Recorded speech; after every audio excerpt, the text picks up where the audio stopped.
Hello everyone, I am Khushboo Tak and welcome to all of you. आपका अपना channel शिक्षा mission. तो आज अपन न्यू टॉपिक स्टार्ट करेंगे और अपना न्यू टॉपिक है सेंटर ऑफ मास। अब सेंटर ऑफ मास क्या होता है? सेंटर ऑफ मास एक ऐसा पॉइंट होता है जहां पे बॉडी का पूरा वेट एक्ट करता है। फॉर एग्जांपल अभी मेरे पास ये मार्कर है, तो इस मार्कर में एक पॉइंट ऐसा होगा जहां पे पूरे मार्कर का वेट एक्ट करेगा, वही होता है इसका सेंटर ऑफ मास। अगर इस मार्कर को अगर अपन बैलेंस करें तो अपन देखेंगे एक पॉइंट पे ये पूरा मार्कर बैलेंस हो जाएगा। तो इस पॉइंट पे मार्कर पूरा बैलेंस हो रहा है, तो ये जो मार्कर है इसका पूरा वेट कहाँ एक्ट कर रहा है? मिड में। अगर बॉडी सिमेट्रिक हो तो उसका जो सेंटर ऑफ मास हमेशा अपन को मिलता है मिड पॉइंट में।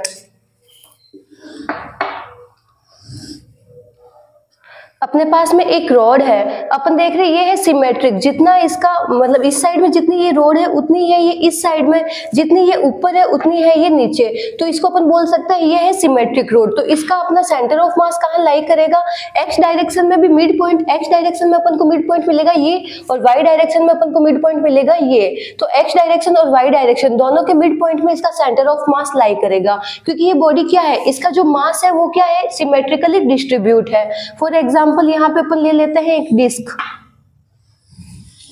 अब अपन ने ये डिस्क ले ली, तो अपन देखते हैं जो डिस्क होती है, डिस्क का जो मिड पॉइंट होता है, मिड पॉइंट से अपन डिस्क को रोटेट करवा सकते हैं फिंगर पे रख के। तो उसका सेंटर ऑफ मास यहाँ पे लाई करेगा, क्योंकि ये सिमेट्रिकल, इसका जो मास है सिमेट्रिकली हर जगह डिस्ट्रीब्यूट है। एक्स डायरेक्शन में अगर अपन इसका मिड पॉइंट लेंगे तो अपन को ये मिलेगा, और वाई डायरेक्शन में अगर अपन इसका मिड पॉइंट लेंगे तो अपन को ये मिलेगा। तो एक्स डायरेक्शन और वाई डायरेक्शन दोनों का मिड पॉइंट अपन को मिला ये, तो ये है इसका सेंटर ऑफ मास। अगर यहाँ पे देखते हैं एक बॉडी ऐसी है, तो अब ये बॉडी सिमेट्रिकली डिस्ट्रीब्यूट नहीं है। इसका अगर अपन देखेंगे एक्स डायरेक्शन में ये अलग डिस्ट्रीब्यूट है और वाई डायरेक्शन में अलग डिस्ट्रीब्यूट है।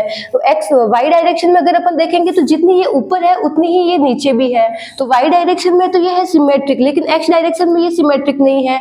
यहाँ पे इसका मास ज्यादा है, यहाँ पे इसका कम है। तो अगर बॉडी सिमेट्रिक हो, उसका मास सिमेट्रिकली डिस्ट्रीब्यूट हो, तो उसका सेंटर ऑफ मास अपन को मिलता है मिड पॉइंट में। और अगर बॉडी सिमेट्रिकली डिस्ट्रीब्यूट नहीं होती है तो उसमें अपन को सेंटर ऑफ मास निकालना पड़ता है। जिस साइड में मास ज्यादा होता है नॉर्मली सेंटर ऑफ मास उधर शिफ्ट हो जाता है। एक एग्जांपल लेते हैं। अपने पास में एक ऑब्जेक्ट है m और एक ऑब्जेक्ट है m। ये दोनों आपस में कुछ डिस्टेंस पे है, मान लेते हैं अपन ये l डिस्टेंस पे आपस में एक दूसरे से सेपरेट है।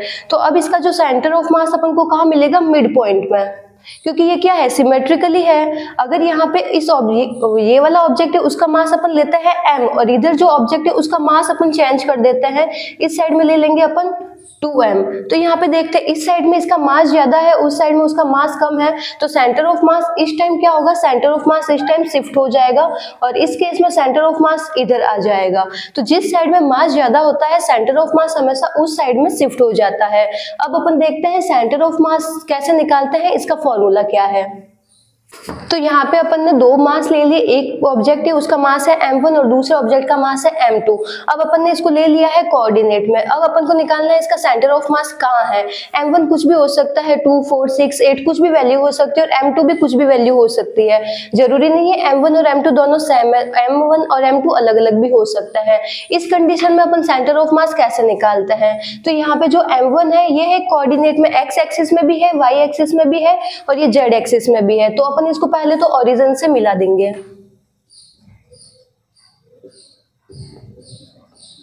अपन ने एज्यूम किया जब अपन m1 को ओरिजिन से मिलाते हैं तो ये है r1 डिस्टेंस पे, और m2 को जब अपन ओरिजिन से मिलाते हैं तो ये है r2 डिस्टेंस पे।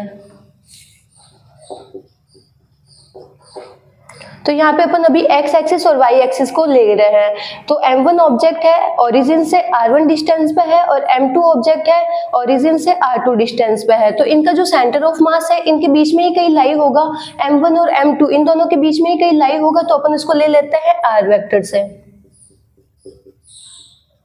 अपन ने एज्यूम किया जो m1 और m2 है इन दोनों का जो सेंटर ऑफ मास है कहीं पे यहाँ पे लाई हो रहा है, इसको अपन डिनोट करते हैं r वेक्टर से। तो इस केस में अपन सेंटर ऑफ मास कैसे निकालते हैं, तो इसका फॉर्मूला है।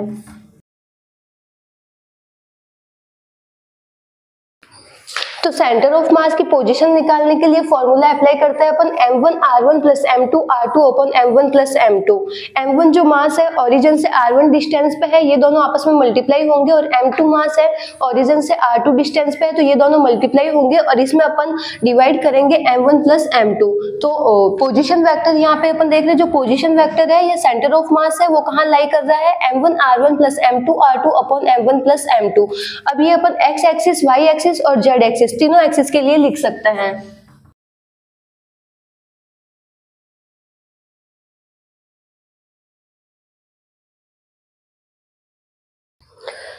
तो ये जो पॉइंट है उसका x एक्सिस में अपन को क्या कहाँ पे मिलेगा, centre of mass x direction में अपन को सेंटर ऑफ मास मिलेगा m1 x1 plus m2 x2 upon m1 plus m2।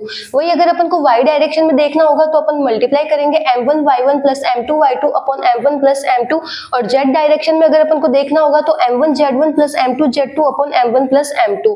अगर बॉडी सिमेट्रिक हो तो उसका सेंटर ऑफ मास लाई करता है मिड पॉइंट पे। अगर बॉडी सिमेट्रिक ना हो तो अगर अपन उसका अगर कोऑर्डिनेट में अगर अपन को बॉडी दे रखी हो तो अपन उसका सेंटर ऑफ मास ऐसे निकालते हैं, जहां पे r1 और r2 होती है, किसी एक पॉइंट को अपन ओरिजिन मानते हैं और उसके रेस्पेक्ट में अपन r1 और r2 ड्रॉ करते हैं। तो पहले तो ये फॉर्मूला लिख लो, फिर इस पे बेस अपन न्यूमेरिकल क्वेश्चन देखते हैं। अब यहाँ पे अपन न्यूमेरिकल क्वेश्चन देखते हैं। तो यहाँ पे अपन को ये क्वेश्चन दे रखा है, इसमें x एक्सिस और y एक्सिस है। x एक्सिस पे दो मास है, एक ऑब्जेक्ट है उसका मास है m और दूसरे ऑब्जेक्ट का मास है 2m। जो m ऑब्जेक्ट का मास है वो ओरिजिन से है 1 मीटर दूर, और जो 2m ऑब्जेक्ट का मास है वो ओरिजिन से है 4 मीटर दूर, क्योंकि इन दोनों के कोऑर्डिनेट दे रखे हैं 1,0 और इसका कोऑर्डिनेट है 4,0। मतलब जो m ऑब्जेक्ट का मास है इसकी डिस्टेंस है ओरिजिन से 1, और जो 2m ऑब्जेक्ट का मास है उसकी ओरिजिन से डिस्टेंस है 4। तो अब अपन को निकालना है कि इसका सेंटर ऑफ मास कहाँ लाई करेगा। तो पहले तो अपन देखते हैं ये ऑब्जेक्ट ये दोनों कहाँ पे है, x एक्सिस में है, तो इनका जो सेंटर ऑफ मास है वो भी इसी x एक्सिस पे यहीं पे इनके बीच में कहीं पे लाई होगा।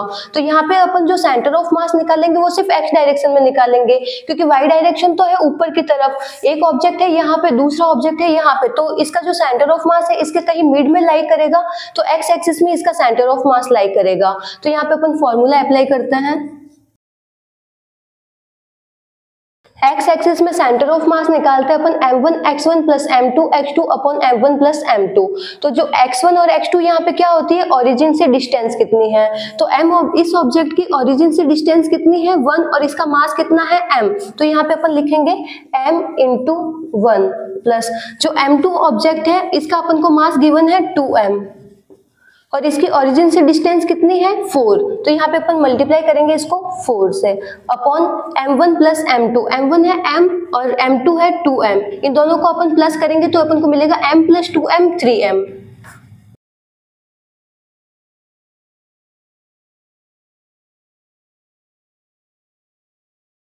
तो इसको सॉल्व करने पे अपन को मिलेगा x की वैल्यू अपन को मिली 3। तो यहाँ पे जो इसका जो सेंटर ऑफ मास है वो कहीं पे यहाँ पे लाई करेगा 3,0 पे, तो उसके कोऑर्डिनेट अपन को मिल गए 3,0। y एक्सिस में तो ये शिफ्ट हो गई नहीं, क्योंकि ये पूरा मास है, ये सिर्फ x एक्सिस में है, तो x एक्सिस में अपन को पॉइंट मिल गया 3, तो y एक्सिस हो गई यहाँ पे 0, तो 3,0 पे इसका सेंटर ऑफ मास लाई कर रहा है। अपन ने यहाँ पे क्या किया, सेंटर ऑफ मास अगर अपन को x डायरेक्शन में निकालना होता है तो उसका फॉर्मूला होता है m1 x1 plus m2 x2 upon m1 plus m2, जहां पे x1 और x2 होती है ऑब्जेक्ट की डिस्टेंस, m1 ऑब्जेक्ट की ओरिजिन से कितनी डिस्टेंस है और m2 ऑब्जेक्ट की ओरिजिन से कितनी डिस्टेंस है। फिर अपन यहाँ पे वैल्यू पुट करते हैं तो इसको सॉल्व करते हैं तो अपने पास में आ जाता है जो ये ऑब्जेक्ट है उसका सेंटर ऑफ मास लाई करेगा x एक्सिस में 3 पे, तो इसके अपन को पॉइंट मिल गया 3,0 पे इसका सेंटर ऑफ मास लाई कर रहा है।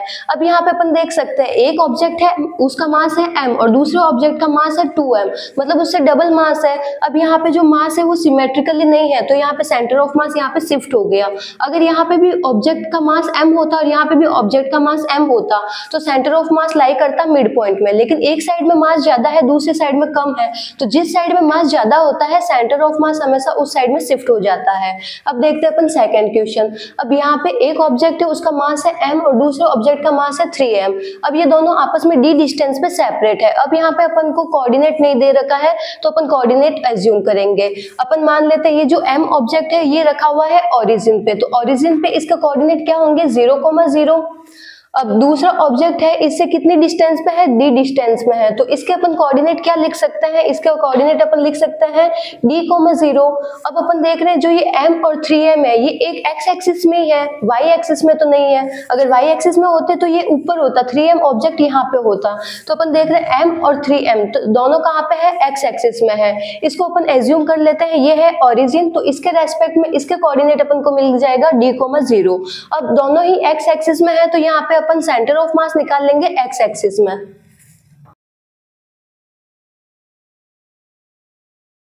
अब बात करते हैं अपन m ऑब्जेक्ट की, तो ये है m ऑब्जेक्ट, इसका मास अपन को गिवन है m। अब ये तो खुद ओरिजिन पे है तो इसके लिए x1 की वैल्यू क्या हो गई, इसके लिए x1 की वैल्यू हो गई 0। अब दूसरे मास को देखते हैं, इसका मास अपन को गिवन है 3m। अब ये ओरिजिन से कितना दूर है, तो ये ओरिजिन से दूर है d, तो यहाँ पे अपन लिखेंगे d upon m1 plus m2, तो m प्लस 3m 4m।